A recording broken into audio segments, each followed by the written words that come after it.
Hey, it's Jen Eden here, founder of the Sugar Freedom Method, health coach, 20 plus years, and I am here to talk to you about something that plagues so many of the women that come see us to get support. And that is, hey Jen, why do I have a sweet craving after I eat? Why do I still feel hungry and unsatisfied? And so I'm gonna share with you just a couple of quick tips that work for our clients, and I'm hoping they work for you too. Okay, so number one, if your blood sugar is swinging all day, if you skip meals, what happens is you will have sugar cravings, true story, after dinner, even if you eat a really good meal. So number one, keep in mind, please do not skip meals, especially for women in midlife. Okay, that's number one. Blood sugar swings, you are going to have sugar cravings. Number two, there is a very good chance you're rushing through your meal. Watch this. You're rushing through your meal and you don't enjoy it. I tell my clients all the time, if you rush and do not let your stomach and your brain connect for your meals, specifically for dinner,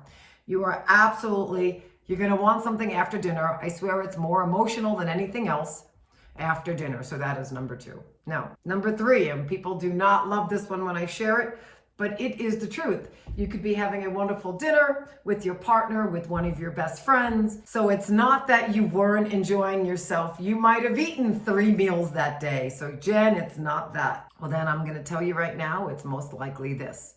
And that is that you have chemicals. You have chemicals in your food, especially when we're eating out, especially when we're eating not out, not so much when we're home, but when we're eating out, you will have this desire for dessert, for something sweet. And that is absolutely being triggered by the chemicals, by whatever the additives are. There could have been sugar in your meal. A lot of people don't know that sushi rice has sugar in it. So people always are like, oh, I want something else, some sake, some sugar, right? And so there's sugar, there's chemicals, there's additives in your food, and it's causing you to crave.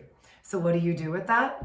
You start eating 3 meals, you start slowing down and digesting your food. And number 3, you really start taking a look at what the heck is going on in your food. Now, in module 2 of the Sugar Freedom Method, I absolutely teach you and give you a full-blown education on all the tricky chemicals, the 100+ names of sugar that sneaks into our food. Module 4 of the method, it's how to go out to eat and socialize and not be triggered, okay, and feel trapped by these cravings. So if you need the help, it's there for you. Come join our Freedom Club, which is the home of the method. Apply what I'm teaching you today. And let's go. Let's have a great day, great life. Okay, I always say life is short, so feel good. And as always, I'll talk to you soon.